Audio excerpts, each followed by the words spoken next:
Hello Internet, and welcome to Financial Journey, a channel dedicated to all things personal finance. Now usually on this channel, I'm either trying to bring you the financial education that school never taught me, or we're tracking the current status of my family's journey towards financial independence. But today, I want to do something a little different. Today I'm going to start a series of videos which explicitly look at some of the decisions that we've made along the way. The good, the bad, the complications we didn't consider going in, and how the quote-unquote right financial decision isn't always the best one. Overall, I expect these videos to be shorter than my normal fare, but hopefully they'll help you avoid our mistakes and give you some things to think about as you're making your own financial plans. So, in the interest of avoiding financial pitfalls, hit the like button and strap in for this month's money misstep. Starting things off, I want to talk about what was meant to be a savvy financial decision that just ended up being a nightmare. My very first home purchase. When I headed to graduate school, I moved to a city with a relatively reasonable cost of living, but also simultaneously a very modest income. As I was entering a natural science PhD program, I was very fortunate to be able to attend a program which not only covered my tuition and fees, but also paid the students an annual stipend, which began the year that I started at $25,500. Now this went up about $500 each year, but this was the starting point, paid out on a monthly basis. And that means that I was bringing home $2,125 per month before taxes. Entering this program, I knew that the average time to completion was about 6.5 years, so wanting to do the financially responsible thing, of course, what did I do? I began to look for homes to buy. In reality, I did look for rentals first, but really couldn't find anything where my cost would be less than around $850 a month, in a safe area in reasonable driving distance to the campus. So rather than wasting money paying rent, I decided to invest in a multi-bedroom home and then rent out the additional bedrooms to bring down my costs. I went out and found a 3-bedroom condo only a few miles from school in a great part of town that I was able to purchase for about $185,000. Putting 10% down, my total mortgage payment came to just $1,150, including the PMI and taxes. With far more space than I would have managed had I been renting, this all sounded great in theory, and is actually similar to the popular financial independence retire early, or FIRE concepts, of house or rent hacking. Concepts that I'll actually be going over in more details in future videos. But what I now understand is that I was woefully unprepared, and this responsible financial decision ended up costing me tens of thousands of dollars. So where did I go wrong? As I mentioned, the concept is actually good and even recommended avenue for reducing housing costs today. However, there are many factors that go into making such a purchase a good deal. And many of these I did not factor in when making the purchase. I wasn't familiar with the concept, I was just looking to save money.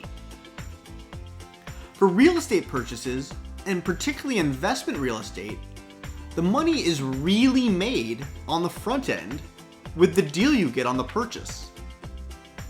This particular property, it turns out, despite the seemingly reasonable purchase price, was not well suited for the purposes I had intended. Mistake number one here were the inherent costs of purchasing a home.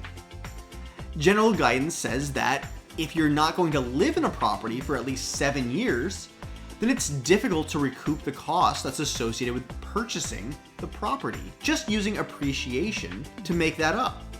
This includes closing costs, realtor fees, and so on. My program anticipated around a 6 to 6.5 year time to graduation. So I was planning for relatively close to this, but the reality is, as we'll soon discuss, I only lived there for 4 years and ended up selling the property before the 7-year mark. Mistake number 2 was not fully accounting for the other costs associated with the property. The mortgage payment was not the full extent of my expenses, of course. This particular complex had a $450 monthly HOA fee, which brings the total cost before utilities and maintenance to $1,600 each and every month. While I'm sure I wasn't unaware of the HOA fees, it does certainly change the math on this condo, at least when it comes to the investment potential that it held. In this exact case, the rental value at the time was about $1,500 to $1,600 per month for similar units, which means that even if I were to rent out all 3 rooms, I'd be, at best, more or less breaking even. Given that I would be living there, I would certainly have to pay something, but how much would certainly depend on my ability to fill the additional rooms. I absolutely could not afford to pay it all on my own. That $1,600 each month accounted for more than 75% of my take-home pay. Thankfully, I never actually had to pay the full amount, but the next step was to actually ensure that the rooms weren't vacant and that the tenants actually paid. And here's really where things began to slip away from me. I had not done enough research and had no idea how to be a proper landlord or properly screen my prospective tenants. Fortunately, I did live with students from my program for the first couple of years, each of whom were paying me around $600 a month. And everything looked as though it was going according to plan. Sure, I was still having to pay about $400 a month towards the mortgage, but I had a large master suite, which was definitely worth more than that price. However, this is where things took a turn. In year 3, I was unable to find a tenant for the 3rd bedroom and ended up eating that extra cost, raising my total monthly expenses to $1,000 a month just for living there. Had I been better at filling the room, I could have saved myself hundreds of dollars each and every month. But at the time, I was working about 60 or more hours a week, and having had a bad experience with a previous tenant, I just didn't.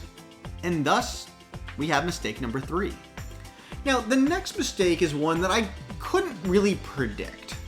Midway through my program, the lab that I was doing my dissertation research in up and moved across the country to a different institution.